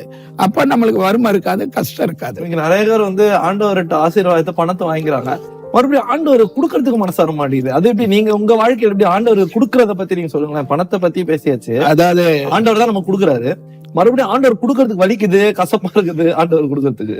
அதாவது அநேகரோட இது என்னன்னு கேட்டா, கேளுங்கள் அப்பொழுது உங்களுக்கு கொடுக்கப்படும். கேளுங்கள். ஆனா கிறிஸ்தவர்களுக்கு எப்படின்னா, கொடுங்கள் அப்பொழுது அமுக்கி குலுக்கி சரிந்து விழும்படி கொடுக்கப்படும். இதை பாக்குறவங்க கூட நிறைய கமெண்ட்ஸ் போடுவாங்க. அதை பத்தி என்னோட இதெல்ல, என்ன பொறுத்தளவுக்கு எனக்கு தெரியும். ஒரு ஹோட்டல்ல எச்சல் எடுக்க வந்தவன் இவ்வளவு உயர்வுக்கு வர்றது என்னன்னு கேட்ட யோபுல போட்டிருக்காரு, கிரகிக்க முடியாத அதிசயத்தை செய்யணும்னு போட்டிருக்காரு. அப்ப ஆண்டவர் செய்யக்கூடிய அதிசயம் கிரகிக்க முடியாது. இன்னைக்கு நிறைய பேர் சொல்றாங்களே, இவர் எப்படி ஒரு ஹோட்டல்ல எச்சல் எடுக்க வந்தவர் இப்படி வரமானது, எப்படியோ வாழ்ந்த, என்னமோன்னு வாழ்ந்த, இன்னைக்கு இன்னவாவில் வர்றேன்னா எப்படி வர முடிஞ்சது? அதனால கடவுள் கொடுக்கும்போது அதை பயன்படுத்தணும், சரியா பயன்படுத்தணும். அனாவசியமா இது பண்றது இருக்கக்கூடாது. ஏழைகளுக்கு கொடுக்கணும், கஷ்டப்படுறவங்களுக்கு கொடுக்கணும், நன்மை செய்யணும், தான தர்மம் பண்ணணும். அதாவது ஒரு கார்ல போறீங்க, ஹீரோவை பார்க்கலாம். கண்டிப்பா பீரோவை பார்க்க முடியுமா? பீரோ எப்படி கார்ல எப்படிங்க பீரோ? என் கார்ல பாருங்க, பீரோ இருக்கு, கீழே இருக்கு. கார்ல பீரோ வச்சிருக்கீங்க? இருக்குது. என்னன்னு கேட்டா, ஒரு நாள் நான் ஒரு ஆஸ்பத்திரிக்கு போயிருந்தேன். 4 குழந்தைங்க, மருமக போயிட்டாரு, அம்மாவும் மகளும் உட்காந்து அழுன்னு அழுகுறாங்க. டிசம்பர் மாசம் ஒண்ணு ரொம்ப குளிர். அப்புறம் அழுத உடனே நான் என்ன பண்ணேன், பெட்ஷீட் ஒண்ணு வச்சிருந்தேன், அதை எடுத்து கொடுத்தேன். பெட்ஷீட்டை பொத்திக்கிட்டாங்க. பிளாஸ்க் ஒண்ணு வச்சிருந்தேன், அதை எடுத்துட்டு வந்தேன். பிளாஸ்க்ல டீ வாங்கி கொடுத்தேன், குடிச்சிட்டாங்க. அப்புறம் இவங்களுக்கு கொடுத்ததுக்கு பிறகுதான் எனக்கு ஒரு யோசனை. பவர் பேங்க் கேட்டாங்க. இந்த பவர் பேங்க் சார்ஜ் இல்ல, யாருக்கும் சொல்றதுக்கு வழி இல்லைன்னாங்க. அதனால பவர் பேங்க் கூட கார்ல வாங்கி வச்சிருக்கிறேன். பவர் பேங்க் இருக்குது. அப்புறம் பேஸ்ட், பிரஷ், சோப்பு, நைட்டி, துண்டு, லுங்கி, சட்டை, வேஸ்ட், செப்பல் முதற்கொண்டு, குண்டூசி முதற்கொண்டு என்னுடைய கார்ல வச்சிருக்கேன். அதுக்கு ஒரு பீரோ, 2க்கு 1 பீரோ வச்சிருக்கேன். சரி. மெயினா அந்த இனோவா கார் கம்பெனிக்காருக்கு நன்றி சொல்லணும், அவங்களுக்காக டெய்லி ப்ரேயர் பண்ணுவேன். ஏன்னு கேட்டா இப்படி ஒரு காரை தயாரிச்சு எனக்கு நன்மை செய்ய அந்த கம்பெனி கொடுத்துருக்காங்களேன்னு டெய்லி ப்ரேயர் பண்ணுவேன். இந்த கார் வச்சிருக்கீங்க, நான் அவங்க கூட வந்துடலாம், பவர் பேங்க்ல இருந்து சார்ஜர்ல இருந்து எல்லாமே கார்ல இருக்க, வேற என்ன வேணும் அப்படின்னு சொல்லிட்டு நிறைய பேர்த்து கொடுப்பேன். யாரை பாக்குறேன்னா அந்த இடத்துல. அப்ப அந்த அம்மாவுக்கு அதை கொடுத்தோம்னா ரொம்ப சந்தோஷம். திரும்ப பார்க்கும்போது அம்மா வந்துகிட்டே இருந்தாங்க, அடிபட்டு கீழே வந்து சாரி எல்லாம் ஒரே பிளட், ஒரு நைட்டி எடுத்து கொடுத்தா போட்டுக்கிட்டாங்க. ஒரு பெரியவர் பாத்தீங்கன்னா சட்டை இல்லாம வெறும் லுங்கியை மட்டும் கட்டிட்டு போறாரு. உடனே ஒரு சட்டையை எடுத்து கொடுத்தா அவர் போட்டுட்டு போயிட்டாரு. அப்ப பைபிள் வசனம் சொல்லுது தானம் தர்மம் பண்ணணும்னு சொல்லுது, நன்மை செய்யணும்னு சொல்லுது. சம்பாரிச்சு பாக்கெட்டுக்குள்ளேயே அழுத்தி என்ன பண்றது? நீங்க அநேகர் அப்படிதான் கொடுக்கறதுக்கு வந்து மனசே வராதுங்க. ஆண்டவர்கிட்ட வாங்கிப்பாங்க. ஆண்டவர் கொடுத்து இந்த மாதிரி ஏழைங்களுக்கு எளிய மக்கள் பார்த்து அவங்களை அசெப்ட் பண்றது, உதாசீனப்படுத்தினது, அந்த மாதிரி தான் இன்னைக்கு நிறைய பேர் இருக்கிறாங்க. ஒரு சின்ன உதாரணம் சொல்ல போனா, போன வாரம் ஒரு அம்மாவை பார்த்தேன். சரி. அந்த அம்மாவை பார்த்துட்டு துப்புரவு பணியாளர். அந்த அம்மாவை பார்த்துட்டு யார்கிட்ட பேசினாலும் அன்பா பேசுவேன், ரொம்ப இது பண்ணி பேச மாட்டேன், சக்கரையா பேசுவேன். ஆமா. அந்த அம்மாட்ட சொன்னேன், அம்மா ஒரு டீ சாப்பிடுங்க அப்படின்னு. வேண்டாங்க அப்படின்னாங்க. ஒரு டீ சாப்பிடுங்கம்மா, பரவாயில்லம்மா ஒரு டீ சாப்பிடுமா அப்படின்னு. அந்த அம்மா கேட்ட கேள்வி, நீங்க கிறிஸ்டினா அப்படின்னு கேட்கிறாங்க. பாருங்க, ஒரு டீல 15 ரூபாய் டீல இயேசு கிறிஸ்து வெளிப்படுறார். அப்ப நாம எந்த அளவுக்கு நன்மை செய்யறோம்? கிறிஸ்தவர்கள் வந்து ஃபீல்டு ஒர்க் பண்ணும், ஏழைகள் இறங்கி வந்து யாரை பார்த்தாலும் நன்மை செய்யணும். துப்புரவு பணியாளர் 4 நாளைக்கு வரலன்னா நாடே நாரி போயிருமே. ஆமா, அவங்க கிட்ட போயிட்டு இதே நீங்க நேரா போயிட்டு இயேசு நேசிக்கிறா சொன்னா அவங்க கண்டுக்க மாட்டாங்க. ஆனா நீங்க டீ வாங்கி கொடுக்குறீங்கன்னா பிறகு இயேசு இருக்காரா அப்படியே சுவிசேஷம் அந்தமா புரிஞ்சுக்கிட்டாங்க. ஒருத்தர் வந்து நான் விலையுமா வர்ற சர்ச்சுக்கு போயிட்டு வர்றேன், ஒரு நார்த் இந்தியன் ஹேண்டிகேப்டு நடக்க முடியாம அப்படியே போறாரு. எங்க போறேன்னு கேட்டா அன்னூர்னு சொன்னாரு. அப்புறம் நான் என் வண்டியில உட்கார வச்சோன்னா நார்த் இந்தியன், சரியா தமிழ் தெரியாது, பேச தெரியாது. அவரு கேட்கிறாரு, நீங்க கிறிஸ்டினா அப்படின்னு கேட்கிறாரு. பஸ் சர்வீஸ் மட்டும் இல்ல, கேப் சர்வீஸும் பண்றீங்க. கேப் கொண்டு வண்டியை ஏத்திட்டு போய் ஒரு முட்டை போண்டா வாங்கி கொடுத்து ஒரு டீயை வாங்கி கொடுத்து இறக்கி விட்டு வர்றோம். அப்ப என்ன, நம்ம பார்க்கிறவங்க நன்மை செய்யணும், தானம் தர்மம். இதுல வந்து நிறைய பேர்கிட்ட வீக்கு, உங்களை விட நான் பண்ண நிறைய இருக்கணும்னு எனக்கு காட்டணுங்கிறதா எனக்கு ஆசையை ஒழிஞ்சு நான் நன்மை செய்யணுங்கிற நோக்கம் எனக்கு இல்லையே. அப்படிதானே நிறைய பேர் இருக்காங்க. காசு வாங்குறதுல போட்டி வரக்கூடாது, கொடுக்கறதுல போட்டி போடணும். கண்டிப்பா இது செஞ்சனால எனக்கு எவ்வளவோ நன்மை கிடைச்சிருக்கு. ஒரு மலையாளி பாத்தீங்கன்னா என்ன பையனாவே தத்தெடுத்துக்கிட்டாரு. தத்தெடுத்து அவருக்கு நிறைய கோடிக்கணக்கில் சொத்து இருக்கு, என் பேர்ல எழுதுறேன்னாரு. நான் வேண்டான்ட்டேன். அவரோட சம்பாரிச்சதை பிள்ளைங்க சாப்பிடணும், நான் சாப்பிடக்கூடாதுன்னு ஒரு பைசா வாங்கல. அப்படி இருந்த 10,000 ரூபாய் பேங்க்ல போட, எங்க பையன் அமெரிக்கா போகும்போது 1 லட்சம் கொடுத்தாரு. நான் 1,44,000 ரூபாய திருப்பி அவர் கையிலேயே கொடுத்துட்டேன். எல்லாருக்கும் போட்டு வட்டி முதல்ல போட்டு எல்லாரும் கொடுத்துடுறது. எனக்கு ஒன்லி ஒன். ஆனா என்ன வந்து அதிகமா நேசிக்கிறது ஆண்டவர். எனக்கு இவ்வளவு தூரம் சொன்னனால ஆண்டவர் மேல மட்டும் எனக்கு அளவு கடந்த ஒரு பிரியம். ஏன்னு கேட்டா நினைச்சே பார்க்க முடியாது. எப்படி ஒரு ஹோட்டல்ல எச்சல் எடுத்தவா இவ்வளவு தூரம் எப்படி உயருக்கு வர முடியும்? லேசான காரியமா இவ்வளவு தூரம் உயருக்கு வருது. அதெல்லாம் எத்தனையோ பேர் என்னென்னமோ சொல்லுவாங்க. எனக்கு அதை பத்தி நான் கவலைப்படுறல. 2வது படிச்சிருக்கோம், ஒரு எழுத படிக்க தெரியாது, ஒண்ணுமே இல்லாத ஒருத்தனை இவ்வளவு தூரம் போயிட்டோன்னா ஆண்டவரால ஒருத்தர் மட்டும் முடியுங்கிறதா. காசு வச்சுட்டு பணக்காரனா வாழ்றது வாழ்க்கை கிடையாது.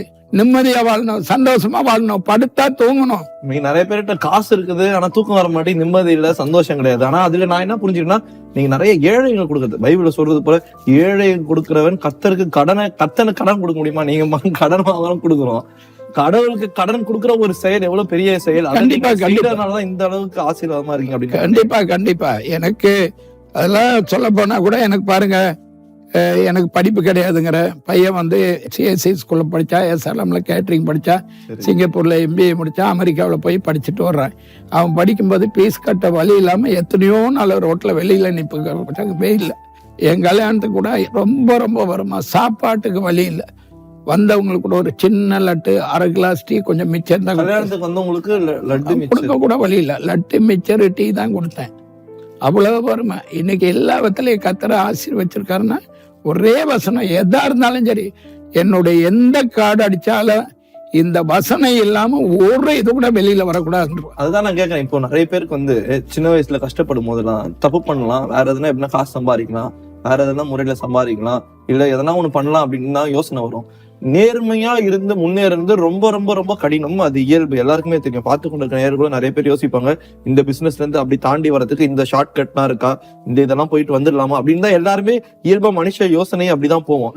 நீங்க வந்து எப்படி நேர்மையை கடைபிடிச்சீங்க? எவ்வளவு கடினமா இருந்துச்சு அதை சொல்லுங்களேன், நேர்மையா இருக்கிறது. அதாவது தப்பு பண்றதுக்கு நிறைய சூழ்நிலை. அதாவது தவறுனா எல்லா தவறுகளும் தவறு பண்ணக்கூடிய வாய்ப்புகள் நிறைய வந்துச்சு. ஏன்னா நீங்க தனியா இருக்கிறேன்னு சொல்றீங்களா, யாருமே இல்லைன்னு தனியா இருக்கிறேன்னு சொல்றீங்க. ஆமா, நான் ஹோட்டல்ல ரூம் எடுத்து தான் தங்கி, இந்த லாட்ஜ்ல மேன்ஷன்ல தான் தங்கி இருந்தேன். ஈஸியா தப்பு பண்ணலாம். அப்படி வந்தப்ப கூட எனக்கு ஒரே ஒரு இது, இவ்வளவு பெரிய ரட்சிப்பை குறித்து கவலையற்றவர்களா இருந்தா வரும் தண்டனைக்கு எப்படி தப்புவோம்? அப்ப ரட்சிப்புங்கிறது சாதாரண ஒரு இது கிடையாது. அந்த ரட்சிப்பை நம்ம பெற்றுக்கொண்டோம்னா அதன்படி வாழ்ந்தா மட்டும்தான் பரலோகம், இல்லைன்னா நரகம் தான். அன்னைக்கு ஒருத்தர் ஒரு கிளிப்பிங் பார்த்தேன், இந்த மாதிரி ஆண்டவர் விசுவாசிச்சாலே நீ பரலோகம் போயிடலாம், மத்ததெல்லாம் எதுவும் தேவையே கிடையாது அப்படின்ற மாதிரி. அது கரெக்டு தான். சரி, ஆனா அதே நேரத்துல வந்து நம்ம வெளிநாடு போறதுக்கு விசா வேணும், பாஸ்போர்ட் வேணும், செக்கிங் வேணும், இத்தனை இருந்தா தானே இங்க வர்றதுக்கே இடம். இங்கேக்கே வழி இல்லைன்னா அங்க போறதுக்கு மட்டும் எப்படி விசுவாசிச்சா பரலோகம் போக முடியும்? அது கரெக்ட். அதெல்லாம் கிடையாது. அவர் சொல்ற வார்த்தையின்படி நடக்கணும். நான் அந்த பெட்ரோல் கொடுக்க வரனா ஒரு 3 குழந்தைகளை வச்சு ஒருத்தர் தள்ளிட்டு வர்றாரு. அப்ப கேட்டேன், என்னங்கண்ணா அப்படின்னு கேட்டேன். பெட்ரோல் இல்லைன்னாரு, எக்ஸாம் டைம். அப்ப நான் 2 வீலருக்கு ஒரு காலகட்டத்துல டிரைவரை வச்சு ஓட்டிட்டு இருந்தேன். அப்ப டீப்பை இழுத்து விட்டு கொஞ்சம் பெட்ரோலை எடுத்து ஊத்துனேன். உங்க வண்டியில பெட்ரோல் எடுத்து அவரு வண்டி ஊத்தி இது பண்ணேன். அப்ப அவர் சொன்னாரு, நீங்க பெட்ரோல் கொடுக்கலன்னா எங்க பிள்ளைங்க வந்து எக்ஸாம் எழுத முடியாது அப்படின்னாரு. அப்புறம் சரி அப்படின்னு சொல்லிட்டு அந்த பெட்ரோலை ஊத்தினோம்னா அவர் தள்ளிட்டு நீங்க நல்லா இருப்பீங்க அப்படின்ட்டு அவர் போறாரு. அப்ப அந்த டைம்ல பார்த்தா அண்ணன் ஒரு கேசட் போட்டிருந்தாங்க, மோகன்ஸ்னு நன்மை செய்யறத பத்தி ஒரு கேசட் போட்டிருந்தாங்க. அந்த கேசட்டை பார்த்ததுக்கு பிறகுதான் நான் நன்மை செய்யணுங்கிற எண்ணத்துக்கு அதிகமா வந்தது. அதுதான் ஆரம்ப புள்ளி. ஆமா ஆமா ஆமா, அந்த இதை பார்த்ததுக்கு பிறகு இதை நான் செஞ்சதுக்கு அவங்க சொன்னதுக்கு சரியா இருந்துச்சு.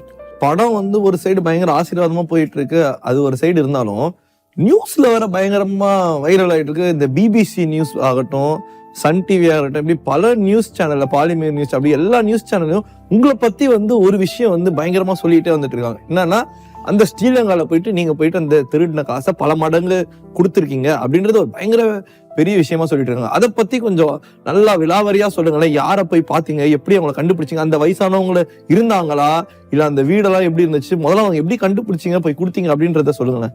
அது நான் வந்து அங்க போய் கண்டுபிடிச்சி கொடுக்கறதுக்கு எத்தனை வருஷம் ஆச்சு.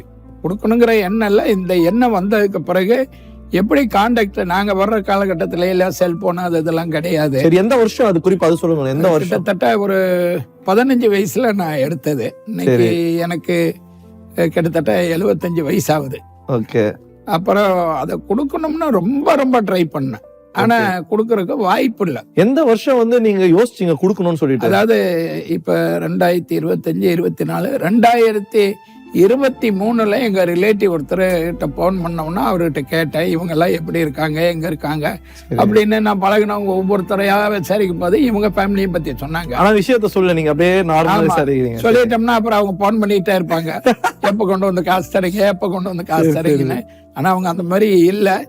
இருந்தாலும் கேட்க கூடாதுங்கிறனால எப்பயுமே இந்த எமோஷன் பிசினஸ் என்கிட்ட எதையுமே இருக்காது. அப்படிங்கிறனால கேட்டுட்டு இருந்து அப்புறம் இவர் இந்த மாதிரி இருக்காங்க, அவங்க பையன் அங்க இருக்காரு, இங்க இருக்காரு, எல்லாமே சொன்னாங்க. சொன்னோன்னா அப்புறம் போன வருஷம் ஜூலை 2024 ஜூலைல ஸ்ரீலங்கா போயிருந்தேன். காசெல்லாம் எடுத்துட்டு போயிட்டீங்க ரெடியா? ஆமா, எடுத்துட்டு போய் அப்புறம் அவங்கள எல்லாம் வர சொல்லி எல்லாத்துக்கும் ட்ரெஸ் எடுத்துட்டு போனேன். ஓகே. காசு இல்லாம உங்களுக்கு ட்ரெஸ் எல்லாம் வாங்கிட்டு போயிருக்கீங்க? ஆமா. அப்ப 70,000 ரூபாய் எல்லாத்துக்கும் வர சொல்லி அவங்ககிட்ட தனித்தனியாவே கொடுத்துட்டேன். ஏன்னு கேட்டா ஒருத்தர்கிட்ட வாங்கிட்டு அவங்க இன்னொருத்தருக்கு ஷேர் பண்ணலன்னா அது இதாவே. நீங்க வந்து அந்த அம்மா கிட்ட திருடினதான் அந்த பிள்ளைங்களுக்கு தான் இப்ப நீங்க கொடுத்துருக்கேன். சரி. ஏன்னு கேட்டா இத்தனை வருஷம் கழிச்சு கொடுத்தது என்னன்னு கேட்டா, இலங்கையோட பொருளாதாரம் வந்து ரொம்ப கஷ்டம். ஆமா, இப்ப பயங்கர பஞ்சம். தண்ணி 550 ரூபா. இப்ப வந்து ரொம்ப கஷ்டப்படுற சூழ்நிலையை நம்ம கொடுக்கும் போது அவங்களுக்கு அது வந்து எல்லாத்துக்குமே கண் கலங்கி போச்சு. இவ்வளவு பெரிய அமௌண்ட் 75,000 கொண்டு கஷ்டப்படுற நேரத்துல கொடுத்தா எப்படி இருக்கும் அப்படின்ட்டு ரொம்ப சந்தோஷம்.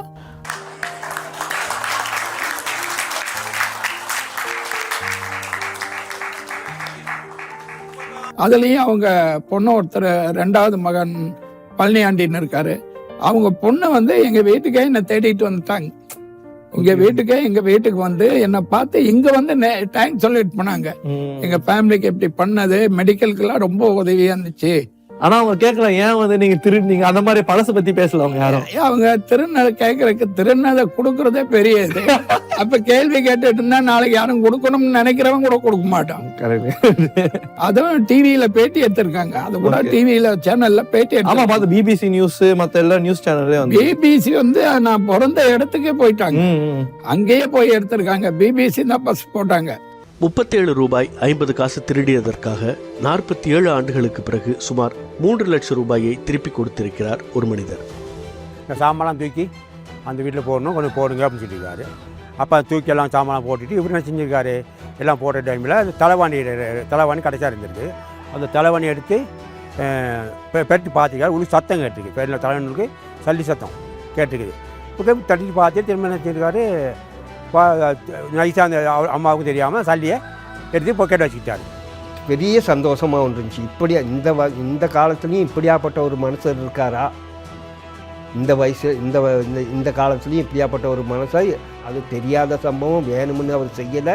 அறியாத பருவத்தில் செஞ்ச இதை அவர் பெருசுப்படுத்தி எங்களுக்கு அந்த மீண்டும் அவர் கொண்டு வந்து இந்த பணத்தை அந்த நேரம் கொடுத்ததுக்கு எங்களுக்கு பெரிய ஒரு மன சந்தோஷமாக இருந்துச்சு. அதாவது தமிழ் முரசுன்னு ஒரு பத்திரிக்கை இருக்கு. அந்த பத்திரிகை துறையோட சார்ந்த ஒரு அண்ணா கருணாகரன் இருக்காரு. அவர் சொல்லியிருக்காரு, இப்படி ஒருத்தர் பண்ணியிருக்காரு பாருங்க அப்படின்னு சொன்னோன்னே, அப்ப அண்ணா அந்த நியூஸ் போடலாம். இன்னைக்கு வாங்கின வட்டிக்கே பணத்தை கட்டுறது கிடையாது, திருண்ண பணத்துக்கு வட்டி கொடுக்கறதுங்கிறது சாத்தியம் இல்லை. அதனால அவர் போய் எடுத்து போடணும்னா, எனக்கும் தெரியாது. அவங்க ஸ்ரீலங்கா போய் எங்க ஏரியா போயிட்டு தான் எனக்கு போன் பண்ணாங்க. நான் இந்த மாதிரி ஸ்ரீலங்காவில் இந்த இடத்துக்கு வந்திருக்கோம், நீங்க எந்த இடத்துல இருந்தீங்க அப்படின்ட்டு அந்த வீட்டுக்கே போயிட்டாங்க. அதெல்லாம் வந்து அங்கே போயிட்டு வீடியோ ஃபுல்லா கவரேஜ் பண்ணி போட்டாங்க. ஓகே, அது கூட பாத்தீங்கன்னா அப்போஸ்தலர் 1:8 சொல்லுது, உலகம் எங்க ஒன்னு சாட்சியா நிறுத்துவன்னு இருக்கு. ஆண்டவர் என்ன சொல்றாரோ சொல்றத செய்வார், செய்வதை சொல்வார். ஆனா அதுக்கு நம்ம பாத்திரமா இருக்கணும், சரியா இருக்கணும். ரொம்ப அருமையா சொன்னீங்க. இவ்வளவு நீங்க பண்ணி ஸ்ரீலங்கால இருந்து வந்திருக்கீங்க. அடுத்தது பாத்தீங்கன்னா பேங்க்ல வந்து உங்களை பாராட்டி ஒரு அவார்டு வேற கொடுத்துருக்காங்க அப்படின்னு சொல்லிட்டு எல்லா இடத்துலயும் கேள்விப்படுறோம். எதுக்காக அந்த அவார்டு, நீங்க அப்படி என்ன செயல் பண்ணீங்க பேங்க்ல அப்படின்றத சொல்லுங்க. அதாவது கனரா பேங்க்லயே அந்த மாதிரி லோன் வாங்கினது. சரி, நான் ஹோட்டல்ல ரூம் பாயா இருக்கும் போதே ரூம் பாயா இருந்துகிட்டு துணி வாங்கி சேல்ஸ் பண்ணிட்டு இருந்தேன். ஓகே, அந்த பிசினஸ்க்காக நீங்க வந்து கனரா பேங்க்ல லோன் வாங்கி ஒரு டிஜிஎம் எம்ஜிஒய் பையன் ஒருத்தர் இருந்தாரு, அவரு கொடுத்தாரு. எவ்வளவு லோன் வாங்குனீங்க நீங்க? 5000 ரூபாய் லோன். 5000 ரூபாய் லோன்? ஆமா, அன்னைக்கு 5000 ரூபாய், இன்னைக்கு 5 லட்சம் மாதிரி இல்ல. ஓகே, சரி சரி, அத்தனை வருஷம் முன்னாடி 5000 ரூபாய் லோன். அப்புறம் சரி அப்படின்னு சொல்லிட்டு அந்த லோன் வாங்கினதை கொண்டு அவங்களுக்கு கட்டினேன். ஒரு சின்ன அமௌண்ட், ஏதாவது எனக்கு சரியா ஞாபகம் இல்லை, கொடுக்க வேண்டியது. அது கொஞ்சம் மறந்து போச்சு. அப்புறம் அதை கொண்டு சுனாமி வந்த டைம்ல கொண்டு கட்டினேன். கட்டினோன்னா அவங்க வேண்டான்னு சொல்லி சொன்னாங்க. அப்புறம் நான் சொன்னேன், சார் இது நீங்க வேண்டான்னு சொன்னா நான் கட்டலைன்னா என்னுடைய இதயத்துல அப்படியே இருக்கும், வாங்கிக்கங்க சார்னு கட்டினேன். அதை இந்த கனரா பேங்க்ல லோன் வாங்கினதே பார்த்த உடனே இந்த சீனியர் சிட்டிசன் கனரா பேங்கோட ஸ்டேட் செக்ரட்டரி வந்திருந்தாரு. அவர் பேரு எனக்கு சரியா ஞாபகம் இல்லை. அவரும் வந்து இந்த மாதிரி பேங்க்ல வாங்கினதை கொடுத்தாருன்னு ஒரு அவார்டு கொடுத்தாங்க. அப்புறம் அவங்கள சொன்னாங்க, இந்த மாதிரி பேங்க்ல வாங்குறவங்க எல்லாருமே கொடுத்தாங்கன்னு சொன்னா அவங்களோட தொழிலும் வளரும், அவங்களும் வளரலாம் அப்படின்னு சொல்லிட்டு, எல்லாத்துக்கும் மேல இது ஒரே காரணம், கர்த்தரின் ஆசீர்வாதம் ஐஸ்வர்யத்தை தரும், அதனோட வேதனையை கூட்டார். அப்படின்னா கடவுளோட ஆசீர்வாதம் இருக்கணும், வேதனையை கூட்ட மாட்டாருன்னா நம்ம சம்பாதிக்கிற காரியத்துல உண்மை இருக்கணும், நேர்மை இருக்கும். ஆமா, இன்னைக்கு எனக்கு எவ்வளவோ பொய் சொல்லி சம்பாதிக்கிறதுக்குல இதுல வாய்ப்பு நிறைய இருக்கு. ஏமாத்தி சம்பாதிக்கலாம், பொய் சொல்லி சம்பாதிக்கலாம், அந்த மாதிரி நிறைய வாய்ப்பு இருக்கு. ஆனா அப்படிலாம் இருந்தா கூட நான் 1 ரூபாய் காசு கூட எடுக்க மாட்டேன். ஒரு ஃபேமிலிக்கு 2,35,000 ரூபாய் கம்மியா செஞ்சு கொடுத்தேன், அவங்களுக்கு மிச்சம் பண்ணி கொடுத்தேன். பிசினஸ்ல கேட்டரிங்ல ஏன்னு கேட்டா சில ஃபேமிலிக்கு எல்லாம் கேட்பாங்க, கேட்டா கூட நானே ஒரு ஐடியா பண்ணிக்குவேன், இவங்களுக்கு இவ்வளவு வருவாங்க அப்படின்னு சொல்லிட்டு 2,35,000 ரூபாய் கம்மியா கொடுத்தேன். ஏன்னு கேட்டா நான் அதை பாக்கெட்ல கூட வச்சுக்கலாம். பாக்கெட்ல வச்சா மனிதர் யாருக்கும் தெரியாது, கடவுளுக்கு தெரியும். இருதயத்தை ஆராய்ந்து அறிகிற தேவன்னு வாசிக்கிறான். அப்ப நம்ம இருதயத்துல என்ன இருக்குன்னு கர்த்தருக்கு தெரியும். ஓகே, ரொம்ப வந்து நிறைய காரியங்களை ரொம்ப அழகா சொன்னீங்க. அடுத்தது நான் தெரிஞ்சுக்க வேண்டியது ரொம்ப முக்கியமான ஒரு விஷயம் பார்த்தீங்கன்னா உங்க குடும்பம். ஏன்னா நீங்க சின்ன வயசுல இருந்து யாருமே இல்லாம நீங்க வந்தீங்க, அதுக்கப்புறம் கல்யாண டைம்ல பயங்கரமா கஷ்டப்பட்டீங்கன்னு சொல்றீங்க. உங்க மனைவி, உங்க பிள்ளைங்கள் அவங்க என்ன பண்ணிட்டு இருக்காங்க இப்போ? ஆசீர்வாதமா என்ன பண்ணிட்டு இருக்காங்க பிசினஸ், அதை பத்தி சொல்லுங்க. என்னுடைய மனைவி பேர் பியுலா. அவங்க வந்து எங்கள் கேட்ரிங்கில் வந்து ஒரு நிர்வாகி, என்னுடைய மனைவி. அதாவது நான் அடிக்கடி சொல்லுவேன், லைஃப்பில் ஒய்ஃப் அவசியம், வீட்டுக்கு ஒரு பைப்பு அவசியம். அதனால் மனைவி அவங்க வந்ததுக்கு பிறகு என்னுடைய பிஸ்னஸில் ரொம்ப வெற்றி. எல்லாத்துக்குமே கடவுளோட கிருபை ஒன்று தான். அவங்க வந்து என்னுடைய பிஸ்னஸில் நிறைய சப்போர்ட் பண்ணுவாங்க. என்னுடைய மனைவி ஆர்டர் கொடுக்கறது, போகிறது, வர்றது எல்லாமே இது பண்ணுவாங்க. நான் போகிற இடத்துல கவனிக்கிறதோட சரி, இங்கே உள்ள என்ன தேவையோ மேனேஜர் அவங்கவுங்க எல்லா ஸ்டாஃபும் இருக்கிறாங்க. இருந்தாலும் மனைவி, அப்புறம் அடுத்த ஒரு பையன் இருக்கார், சன் இருக்கார். சன்னு வந்து ஒரு யூஎஸில் போய் MBA சிங்கப்பூரில் முடித்தார். யூஎஸில் போய் ஹோட்டல் மேனேஜ்மெண்ட் முடித்தார். அவரும் வந்து அவருக்கு புள்ளி பிரியாணின்னு ஒரு பிரியாணி கடை ஓப்பன் பண்ணி வச்சுருக்கேன் கோயம்புத்தூரில் பிரியாணி. ஆமாம், அதை ஒரு கடை ஓப்பன் பண்ணி வச்சுருக்கேன். அப்புறம் மகள் வந்து மருமகள் இருக்காப்புல, மருமகளை அந்த கடைக்கு போய் சப்போர்ட் பண்ணுவாங்க. அந்த புள்ளி பிரியாணிக்கு மருமகளை அங்கே போய் சப்போர்ட் பண்ணுவாங்க. அவங்களுக்கு ஒரு பையன். அது போக என்னுடைய மகள் ஜெனிதா கிரேசன்ட்டு, பையன் பேர் ஜான் பிரபு. இப்போ MBA முடிச்சுட்டு இன்னைக்கு தான் ஒரு இடத்துக்கு மக போய் வேலைக்கு ஜாயின் பண்ணியிருக்கா. சூப்பர். இதான் எங்கள் குடும்பத்தை பற்றி உள்ள ஒரு காரியம். குடும்பம் நல்ல ஆசீர்வாதமான குடும்பமாக வச்சுருக்கிறோம். நிச்சயமா நல்ல ஆசீர்வாதமாக இருக்கிறோம். ஓகே, குடும்பத்தை பற்றி ரொம்ப அழகாக சொன்னீங்க. ஆசீர்வாதமான உங்கள் கடவுள் ஆசீர்வாதம் உங்கள் குடும்பத்து மேலே நிச்சயமாக இருக்குது அப்படின்னு சொல்லிட்டு நான் நம்புகிறோம். அடுத்து பார்த்தீங்கன்னா, இப்போது நேர்மையை பற்றி நம்ம முன்னாடி பேசியாச்சு, பணத்தை பற்றி பேசியாச்சு, ஆண்டவரோட கிருபை அருள் எல்லாமே ஒரு சைடு இருந்தாலும் ஜபம் வந்து ரொம்ப வாழ்க்கையில முக்கியம். ஏன்னா வேதத்தில் பார்த்தீங்கன்னா, அவர் ஜபத்தை கேட்கிறவர், ஜபத்தை அலட்சியம் பண்ணவர், ஜபத்தை தள்ளாதவர். ஜபம் பண்ணணும் அப்படின்றது ஒரு கடமையா இல்லாம அன்பு நிமித்தமா ஆண்டவர்கிட்ட டெய்லி தினமும் நம்ம ஜபிக்கணும் அப்படின்னு வேதத்துல நம்ம கத்துக்கிறோம். உங்களுடைய இந்த பிஸி வேர்ல்ட்ல இப்போ நீங்க வந்து பல காரியங்களை செய்றீங்க, பல நன்மைகளை செய்றீங்க, அது ஒரு பக்கம் இருந்தாலும் ஜபம் வந்து ரொம்ப முக்கியம் அப்படின்றது உங்களுக்கு தெரியும், நம்ம எல்லாருக்குமே தெரியும். அது வந்து நீங்க எந்த டைம் பண்றீங்க, எப்படி உங்க ஜப வாழ்க்கையை நீங்க வந்து ஹேண்டில் பண்றீங்க? ஜபங்கிறது ஜெயத்தை தரக்கூடியது. நிச்சயமா ஜெயத்தை தரு, பயத்தை நீக்கும் ஜபங்கிறது. நான் வந்து பார்த்தீங்கன்னா, என்னுடைய ஜபங்கிறது ஒரு வித்தியாசமான ஜபமாக இருக்கும். சரி. ஏன்னு கேட்டால் பைபிள் வசனமும் போட்டிருக்கு. என்னன்னு கேட்டால், தலைவர்களுக்காக ஜெபம் பண்ணணும், நாட்டுக்காக ஜெபம் பண்ணணும், ஜனத்துக்காக, ஜாதிக்காக, இனத்துக்காக, எல்லாத்துக்காக ஜெபம் பண்ணணும்னு இருக்கு. நான் எனக்கு ப்ரேயர் ரூம்னு ஒரு ரூம் வச்சிருக்கிறேன். வீட்லயே ப்ரேயர் ரூம். ப்ரேயர் ரூம்னா அதுக்கு வசனத்தை ஒட்டி இந்தியா மேப் போட்டு வச்சிருக்கேன். ஓகே. என்னன்னு கேட்டால், இந்தியாவுக்காக ஜெபம் பண்ணணும் அப்படின்னு சொல்லிட்டு எல்லாத்தோட கட்டளை, வேதத்தோட கட்டளை, தேசத்துக்கு ஜெபம் பண்ணோம்னா அதனால ஒவ்வொரு மாநிலமா கையை வச்சு ஜெபம் பண்ணுவேன். அது போக பார்த்தீங்கன்னா, ஜனாதிபதியிலேருந்து, பிரதமர்லேருந்து, முதலமைச்சர்லேருந்து எல்லாத்து பேரும் ஒரு 105 டிபார்ட் போட்டு ஒரு ப்ரேயர் இதை ஒட்டி வச்சிருக்கேன். அப்போ அது மேலே கையை வச்சு ஜெபம் பண்ணுவேன். ஏன்னு கேட்டால், நம்ம நாட்டோட பிரதமர், ஜனாதிபதி எல்லாரும் நல்லா இருக்கணும், ஆசீர்வாதமாக இருக்கணும். அண்ணா அடிக்கடி மோகன் சொன்ன சொல்லுவாங்க, ஃபோக்கஸ் பண்ணி ஜெபம் பண்ணும், ஃபோக்கஸ் பண்ணி ஜெபம் பண்ணும். இந்த ஃபோக்கஸ் பண்ணி ஜெபம் பண்ணுறதுல என்னன்னு எனக்கு தெரியாது. அப்புறம் தான் கேட்டப்போ சொன்னாங்க, ஒரு ஜெபம் பண்ணுறோம்னா அதை சொல்லி ஜெபம் பண்ணோம் அப்படின்னு. ஒரு சின்ன காரியம் சொல்ல போனால், நம்ம நாட்டோட உள்துறை அமைச்சர் அமித்ஷா அவர்கள் கொரோனா வந்து கஷ்டப்பட்டு இருந்தாரு. அப்ப பார்த்தீங்கன்னா, இன்னைக்கு என் ரூம்ல பாருங்க, ப்ரேயர் ரூம்ல போனா இருக்குது, எழுதி வச்சிருக்கேன். அவர் பேரை சொல்லி டெய்லி கையை வச்சு ஜெபம் பண்ணுவேன். ஏன்னு கேட்டா, அவர் யாரு என்னங்கிறதெல்லாம் நம்மளுக்கு இதுல, நம்ம நாட்டோட உள்துறை அமைச்சர், அவரும் நல்லா இருக்கணும் அப்படின்னு கையை வச்சு எழுதி வச்சு. அதே மாதிரி வந்து எங்க கோயம்புத்தூர் கலெக்டர் உடம்பு சரியில்லாம இருந்தாரு, கொரோனா வந்து, அவருக்கு ஜெபம் பண்ணுவேன். அதே மாதிரி நான் ஒரு 1 hour வாக்கிங் பண்ணிட்டே ஜெபம் பண்ணுவேன். ஜெபம் பண்ணும்போது மேலே ஃப்ளைட் போனிச்சுட்டு பார்த்தீங்கன்னா, இன்னைக்கு ஃப்ளைட் விபத்து நிறைய ஆகியிருக்கு. அப்போ அதை சொல்லி ஜெபம் பண்ணுவேன். எஸ்ப்பா, இந்த ஃப்ளைட்டில் போகிறவங்க எல்லாம் பாதுகாப்பாக போகணும், ஆசீர்வதிக்கப்படணும். அதே மாதிரி பயணம் செய்கிறவங்க ஆசீர்வதிக்கப்படணும், இதை ஓட்டுறவங்க ஆசீர்வதிக்கப்படணும், இதை கண்டுபிடிச்சவங்க ஆசீர்வதிக்கப்படணும் அப்படின்னு ஃப்ளைட் போனால் ஜெபம் பண்ணுவேன். ஆம்புலன்ஸ் ஒன்று கேட்டால் ஆம்புலன்ஸில் போகிறவங்களுக்கு ஜெபம் பண்ணுவேன். அது யாராக இருக்கட்டும், நம்ம சகோதரன் செம்ம சகோதரி தான். ஏசப்பா, இந்த ஆம்புலன்ஸ் போகிறவங்கள ஆசீர்வதியும், அவர்களுக்கு நல்ல சுகம், பெல, ஆரோக்கியம் தாரும், அவங்க ஆசீர்வதிக்கப்பட்டோம்னா அவங்க ஜெபம் பண்ணுவேன். ட்ரெயின் சவுண்டு கேட்க எங்கள் வீட்டிலேருந்து ட்ரெயினில் போகிறவங்கள கேட்டால் ட்ரெயினில் போகிறவங்களுக்கு ஜெபம் பண்ணுவேன். இப்படி யாரை பார்த்தாலும் ஜெபம் பண்ண. போகிற வழியில் ஒரு பிச்சைக்காரனை பார்த்தா கூட பிச்சைக்காரன் நினச்சிட்டு போக மாட்டேன். அவனை பார்த்தா கூட ஏசப்பா இவரையும் ஆசீர்வதி, யாரை பார்த்தாலும் ஜெபம் பண்ணுவேன். அதனால வந்து எனக்கு அந்த ஜெபம் பண்ணுறதுல வந்து எல்லாத்துக்கும் ஜெபம் பண்ணும் அப்படின்னு வசனம் என்ன சொல்லுது அதை பண்ணும். நம்மளுக்குன்னு ஜெபம் பண்றதில்ல, எனக்குன்னு ஒரே ஜெபம். ஆண்டவரே எங்க குடும்பத்துக்கு நீ என்ன செய்யணும்னு நினைக்கிறீரோ செய்யும். அதான் இப்ப கேட்கலாம். ஒரே ஜெபம் தான். இவங்களுக்கு ஜெபம் பண்றீங்க, அவங்களுக்கு ஜெபம் பண்ணுங்க, தேசத்துக்கு ஜெபம் பண்ணுங்க, உங்களுக்காக உங்க குடும்பத்துக்காக என்ன இருந்தா ஜெபம் பண்ணுங்க. ஒரே ஜெபம். சரி, நம்ம இது வேணும்னா அதை மட்டும் கொடுத்துடுவாரு. அவருக்கே பெரியமான செய்யணும்னா அள்ளி கொடுத்துருவாரு. நம்ம கிள்ளி கொடுத்தோம்னா அவர் அள்ளி கொடுத்துருவாரு. ஓகே, இதனால அள்ளி கொடுத்துட்டோம்னா அவர் அள்ளி அள்ளி கொடுத்துருவாரு. இதனால டெக்னிக்கா இருக்கு. நம்ம எதுவும் கேட்க வேணாம், நீங்க என்ன கொடுங்க நிறைய வரும் அப்படின்னு. ஆமா, அவரு கொடுத்தா நம்மளுக்கு கொடுப்பாரு. நம்ம ஃபேமிலிக்கு ஜெபம் பண்றதுக்கு 1/2 மணி நேரம் ஒதுக்கிட்டு என்ன பிரயோஜனம் இருக்குது? மற்றவங்களுக்காக ஜெபம் பண்ணணும். கஷ்டப்படுறவங்களுக்கு பாருங்க, ஒரு துப்புரவு பண்ணி அல்ல 4 நாள் வரலன்னா நாடே நாரி போயிடும்.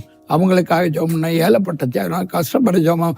ரோட்ல திடீர்னு பார்க்குற ஒரு பிரெக்னண்டா ஒரு லேடி வர்றாங்க, அவங்கள பார்த்தா ஜெபம் பண்ணுவேன், இவங்களுக்கு நல்ல ஒரு பிரசவத்தை தார ஆண்டவரே அப்படின்னு ஜெபம் பண்ணுவேன்.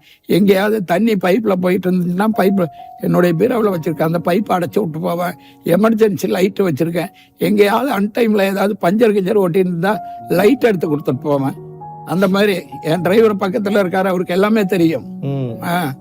அந்த மாதிரி செய்யணும், தான தர்மத்தை செய்யணும். கண்டிப்பா உங்க வாழ்க்கை வரலாறுன்றது அந்த படத்துல இருக்கிறத விட பல காரியங்களை இப்போ நீங்க நிறைய செஞ்சுட்டு இருக்கிறது பாத்தீங்கன்னா பயங்கர மோட்டிவேஷனாகவும் பாக்குற நேயர்களுக்கும் மக்களுக்கும் அந்த மாதிரி செய்யணும், அந்த மாதிரி நம்மளும் மாறணும். ஏன்னா ஒருத்தர் வாழ்க்கையை பார்த்து ஒரு 10 பேர் திருந்தினாலே அது பெரிய விஷயமாச்சே. என்ன சொல்றீங்க நீங்க? நிறைய பேர் மாறி இருக்காங்க. என்னுடைய அந்த படத்தோட கமெண்ட்ஸ்ல நீங்க பாத்தீங்கன்னாவே தெரியும், நிறைய பேர்த்துக்கிட்ட நிறைய மாற்றம். ஓகே, நிறைய காரியங்களை பேசணும். உங்க வாழ்க்கை வரலாறு பத்தி நாங்க நிறைய தெரிஞ்சுக்கிட்டோம். பார்த்து கொண்டிருக்க நிறைய மக்களுக்கும் அது ரொம்ப பிரயோஜனமா இருக்கும். இப்போ இந்த நிகழ்ச்சியை நிறைவு செய்யறதுக்கு முன்னாடி பாத்தீங்கன்னா நம்ம நேயர்கள் அநேகர் வந்து பார்த்துட்டு இருக்காங்க. அவங்களுக்கு நீங்க என்ன சொல்ல விரும்புறீங்க? உங்க வாழ்க்கையில இருந்து பார்த்துட்டு நம்ம நேயர்களுக்கு நீங்க சொல்லுங்க. உண்மையா இருங்க. இந்த நான் வசனம் கூட போட்டிருக்க மாதிரி உண்மையுள்ள மனுஷன் பரிபூரண ஆசீர்வாதங்களை பெறுவார். உண்மையா இருக்கணும். 2வது, கடினமா வேலை செய்யணும். சோம்பேறிய ஆண்டவர் ஆசீர்வதிக்க விரும்ப மாட்டார். நல்லா ஹார்ட் ஒர்க் பண்ணும்போது ஆசீர்வாதம் வரும். நான் பார்த்தீங்கன்னா அந்த மாதிரி நிறைய பண்ணுனா தான் ஹோட்டலில் வேலை செய்வேன், வீடு துடைச்சி கொடுப்பேன், சாயந்தரம் ஒரு வீட்டில் போய் துணி துவைச்சி போடுவேன். இதெல்லாம் பண்ணி வந்தனால தான் இன்னைக்கு இவ்வளவு தூரம் உயரு. சோம்பேறியா ஆசீர்வதிக்க மாட்டார் ஆண்டவர். அதனால ஹார்ட் ஒர்க் பண்ணணும், கடவுளுக்கு பயந்து எல்லாம் செய்யணும். அவ்வளோதான். நன்றி. ஓகே ஐயா, ரொம்ப சந்தோஷம். நம்ம நேயர்களுக்கு நீங்க பல காரியங்களை சொல்லியிருக்கிறீங்க. நிச்சயமா வந்து இதை வந்து அவங்க கேட்கறது மாத்திரம் இல்ல, உங்க வாழ்க்கையிலே வந்து இதை செயல்முறைக்கு கொண்டு வருவாங்க அப்படின்னு சொல்லிட்டு நான் விசுவாசிக்கிறேன். உங்க நேரத்தை செலவு செஞ்சு எங்களோடு கூட வந்து பல காரியங்களை பகிர்ந்ததுக்கு ரொம்ப நன்றி ஐயா. Thank you so much. என்ன நேயர்களே, இதுவரைக்கும் இந்த நிகழ்ச்சி வந்து ரொம்ப சுவாரஸ்யமா நீங்களாம் பார்த்துருப்பீங்கன்னு நினைக்கிறேன். உங்களுக்கு ரொம்ப ஆசீர்வாதமா இருந்திருக்கும். ரஞ்சித் அங்கிள் நம்மளோடு வந்து பல காரியங்களை பகிர்ந்து கொண்டாரு. அது மட்டும் இல்லாம இந்த குறிப்பா இந்த திரைப்படம் ரஞ்சித் அப்படின்ற திரைப்படம் இது வரைக்கும் நீங்க பார்க்காம இருந்திருப்பீங்கன்னா நம்ம இயேசு விடுவிக்கிறார் ஜீசஸ் ரிடீம்ஸ் யூடியூப் சேனல்ல பாத்தீங்கன்னா 4 மொழியில வந்து வெளியிட்டு இருக்கோம். நீங்க பார்க்கலன்னா நீங்க பாருங்க, மற்றும் உங்க ஃப்ரெண்ட்ஸ் எல்லாருக்குமே வந்து அதை அறிமுகப்படுத்தி ஷேர் பண்ணுங்க. ஏன்னா அவங்களும் அந்த திரைப்படம் மூலமாக ஆசீர்வதிக்கப்படுவாங்க. இன்னும் இந்த நிகழ்ச்சி போல பல கிறிஸ்துவ செய்திகள் மற்றும் சாட்சிகள் இந்த யூடியூப் சேனல்ல தொடர்ந்து வந்துகிட்டே இருக்க போது. அதனால நீங்களும் தொடர்ந்து பாருங்க, மற்றவங்களுக்கு ஷேர் பண்ணுங்க, லைக் பண்ணுங்க, இந்த யூடியூப் சேனலை சப்ஸ்கிரைப் பண்ணுங்க. ஓகே, அது வரைக்கும் உங்களுக்கு விடை பெறுவது உங்கள் ஜூட் அதிசயராஜ். நன்றி, வணக்கம். உண்மையுள்ள மனுஷன் பரிபூரண ஆசீர்வாதங்களை பெறுவான்.